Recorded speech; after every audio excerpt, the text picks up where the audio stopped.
North Iowa's best variety, 95.9 KZHA with Dead or Alive. It's 33 degrees downtown Charles City. We're being joined by the City Administrator, Steve Diers, here in Charles City. Good morning, Steve. Good morning, Chris. How are you? I'm doing all right. Well, there's a lot of things to talk about. As usual, you always bring a list of different topics that we can cover. Yeah. And, of course, Ragbrai's on it today. Local option sales tax. We'll be talking about that. But first, let's go ahead and talk about some staffing updates and changes. Sure, absolutely. So, as most of you know, our street superintendent, Dirk Hughes, passed away here in January. And so we have an open position in our streets department. And so we've filled that superintendent position, and what we're doing is we're actually going to be using our water superintendent, who's Corey Speaker, and he's going to be moving over and taking on both the streets and water departments. Busy guy. Gonna be a busy guy, yeah. We're doing that for multiple reasons. There's a lot of good things I know that Corey can bring to the department, and budget is part of it too. As we've talked about, we're in a bit of a budget crunch this year. Our valuations are down, so we're looking for ways to kind of work things differently, and so Corey's going to take on that task of overseeing streets as well. Now, to do that, we certainly need to get him support to help do that. And so that's something that we've been working on for a while. Actually, especially in the street department, we were looking to add a foreman position.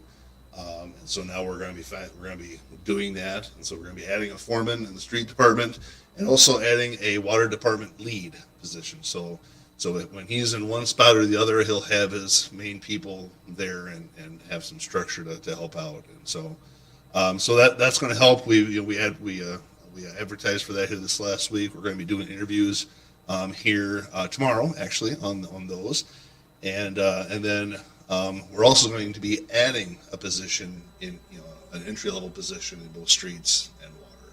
So that advertisement's out right now. Advertising for street maintenance and water operator, and so those close this Friday, I believe, and so a little bit of restructuring there. Like I said, Corey's going to be kind of handling both of those, but we've got some additional support and going to get some additional employees in there to help out with the load. So definitely, well, that's exciting. Of course, there is some staffing changes at City Hall as well. Yeah. So our longtime receptionist and accounts payable person, Chris Goodhart, she is retiring. Actually, her last day is February 25th. So if you happen to stop by City Hall, please wish Chris a happy retirement. I know we're working on some plans for a little retirement gathering at City Hall, similar to like what we did for Councilman Yeager. So I think that's going to be the night of the 23rd, the Thursday night before. But we'll should be hearing more about that as that gets confirmed. But we're going to be missing Chris. Yes, we will. She's been great. But wishing her a happy retirement. And but we've advertised for that position as well, and so we're going to be looking to, I think, start interviews here this week yet. So, all right. So we've got that, and then if that wasn't enough, but wait, there's more. Our longtime city engineer, John Fallis, he's been talking. We've been talking about this for a few months, but he is planning on retiring. So he's going to be retiring this December, and so that's going to be another position that we're going to look to fill. We benefit a lot by having an in-house city engineer. He's the zoning administrator, the flood czar, and the sidewalk inspection manager. So important position. So if anybody has desires of being a public engineer, keep your eyes and ears open, because we're going to be advertising for that hopefully in the near future. So we want to take advantage of John while he's still here, and hopefully get somebody in to kind of train and work with him and get somebody into the fold. So don't you wish he would have gave you like some sort of advance notice on his retirement? Yeah, I know. Well, he gave me 14 months, so that's fair. Usually it's like, 2 weeks or a month or something like that. No, a full year for John. So. That just shows you how much of a stand-up guy he is. Yeah, definitely. We know that's going to be a difficult position to fill, and so we're going to have some time to do that, and hopefully we can get somebody in that can do the job that John is doing, because he's been fantastic for the city. We're really going to miss him, and so if we're lucky, maybe he'll just forget about this whole thing. Let's hope so. Right? Well, yeah, number of changes. Let's go ahead and talk about Ragbrai. I know you had a meeting this morning. I'm not sure if you actually made it through the whole thing or not because you had to come here and join us on the morning show. But talk about any updates at all? So, yep, Ragbrai 2022, as we all know, Charles City is an overnight host community, which we're very excited about. It's going to be a Thursday night this year. Historically, we've been Wednesday nights, but we are Thursday night this year on July 28th, and so planning is underway. Committees are being formed, and if you're interested in helping out in any way, with Ragbrai, either being on a committee or there's lots of different positions and places to fill in and step in and help out. If you're interested in hosting people, there's going to be a way to host riders that come through as well, but. Anyone who has interest, we're just encouraging them to go to the Charles City Ragbrai Facebook page. And if you click on that top post, it has a link there to where you can sign up to be contacted for signing up for committees. So it's going to take a lot of hands. It's it's no joke. It's a lot of work, but it's a lot of fun, and it's a great way to showcase the community.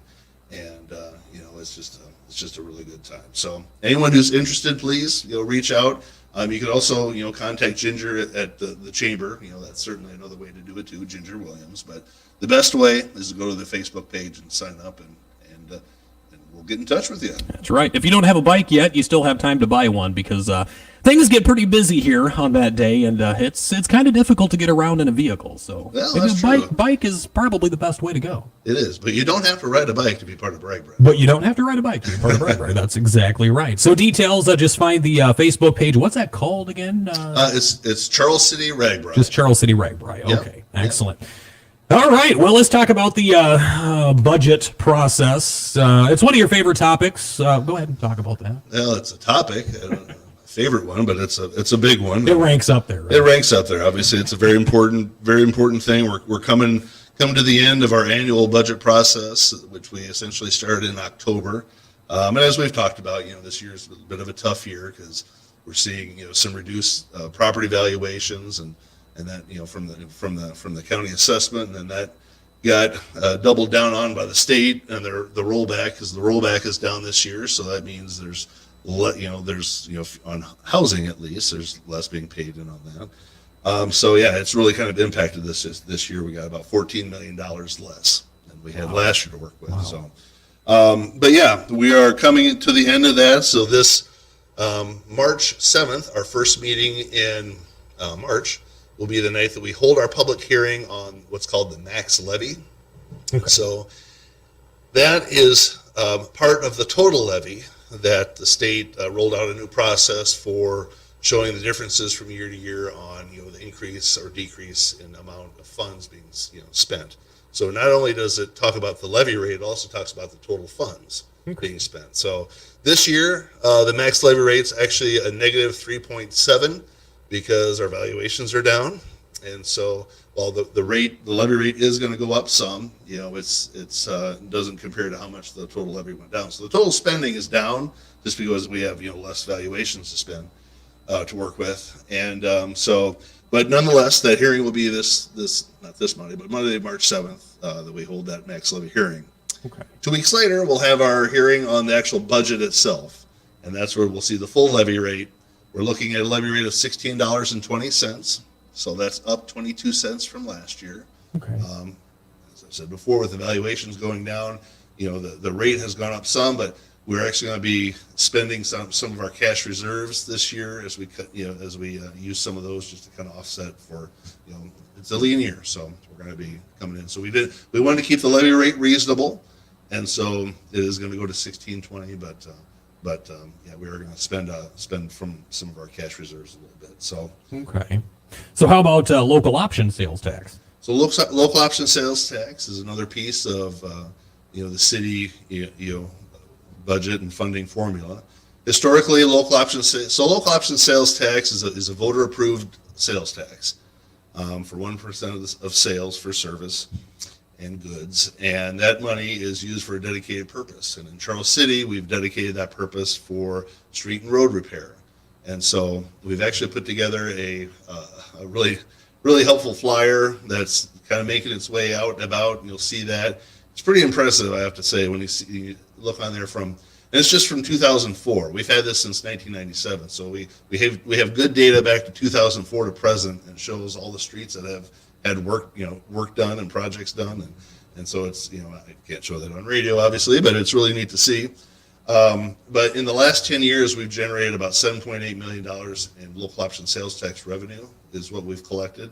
We've leveraged that into over $12 million worth of street and road projects. So the very important piece of funding when it comes to the city, using it for streets and roads mainly is what we intend on doing. So that's the difference that we're looking at here with the local option sales tax renewal, essentially. Is that we're planning on using 90% of that for road and street repair as we had before, but we're also looking to dedicate up to 10% to public safety. So, we've talked about we have increasing police wages, we have some capital expenditures coming up, with the fire department and ambulance. That's kind of flip flop from us getting paid to us paying. Our share is $100,000 plus some in kind. So, that $80,000 to $90,000 that 10% would generate a year would help offset that. It would be that much less that we'd have to tax, essentially. And so this year we are going to ask the voters to approve a 90% street and road, 10% public safety, local option sales tax. All right. That vote date is March 1st. I know absentee voting is open and available now for those interested. The city has a vote. The county is also has a vote as well, and they're doing a local option sales tax 100% for secondary roads. So whether you're a county resident or a city resident, March 1st, make sure you get out and vote. I can say it's a very important funding tool for both the city and the county. So yeah, and if you use the roads here at Charles City, you'll be appreciative of this. So. Let's go ahead. Just think of all the potholes we don't have. I know, right? Yeah, there's actually been a lack of potholes, at least on my routes to and from work, so that's good. Yeah, that's good to hear. So let's talk about another grant. I think we spoke about this last month, the Wqi Grant. Yeah, we touched on this. We made it through the pre-approval grant process. We made it through the first round, essentially. Asked us to make a full application, and so we've done that. And so this would be to get up to $100,000 worth of funding through the Water Quality Initiative Grant, and that's put forth by IDALS, Iowa Department of Ag and Land Stewardship. And this would be for implementing basically a watershed best management practice in the little triangle park. That's our edible arboretum. So it's on Clark Street. It's right next to IC Schools, across from the community garden, across from the rain garden. So this is our edible arboretum garden. And so we're going to be looking to put in various type of paths that would help encourage people to venture through and utilize that park, because there's a lot of flowering bushes and trees that have fruits and things on them. And so, we want you to go through and enjoy the area and take part in that. And so we're going to be working on implementing various types of, gravel pavers, grass pavers, some more permeable pavers, some water retention that we're going to collect water off the street to come in. So you're going to see a little demonstration of these different practices in one small footprint. And the idea is these are practices and things that you could actually do at home. So, if we could get more people to, implement some of these practices on their own property, and we get more water retention, on the land itself, rather than pushing it into our storm sewers and pushing it into the river, that just helps, keep cleaner water. Helps avoid floods. Yeah, that's right. So it's a neat project. It's about $220,000. Like I said, $100,000 would come from a grant. We've got about $10,000 at least coming in from local service organizations. They're committing to the project, and then the city will have about $90,000 that we put in. But that money we're putting in is grant money that we've received through the sponsored project. So we've got $1 million to spend on water quality improvement projects, and so 90,000 of that million will be going towards this project. And so, yeah, it's just a really great project to really kind of build that area. We're calling it our garden corridor, because we've got the community gardens, the rain gardens, and this edible garden. So it's kind of neat that way.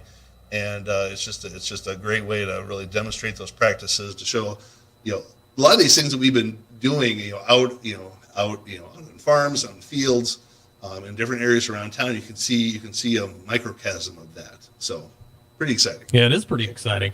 And I walking by it last year, I was kind of hesitant to pick a fruit because there was no signage yet. Yeah, see, that's the whole thing. I mean, the place has been, it's been fruiting for the last couple summers at least, but it's really not inviting to say, walk through here. So we want to change that. Good deal. Well, thank you very much, Steve, for joining us. As always, you have a request for Jason Isabel. We'll get to that here right after your weather forecast coming up, but we'll talk to you next month. Sounds great. Thanks, Chris. All right, thank you very much. That was Steve Diers here on KCHA. Your weather's coming up. Hang on.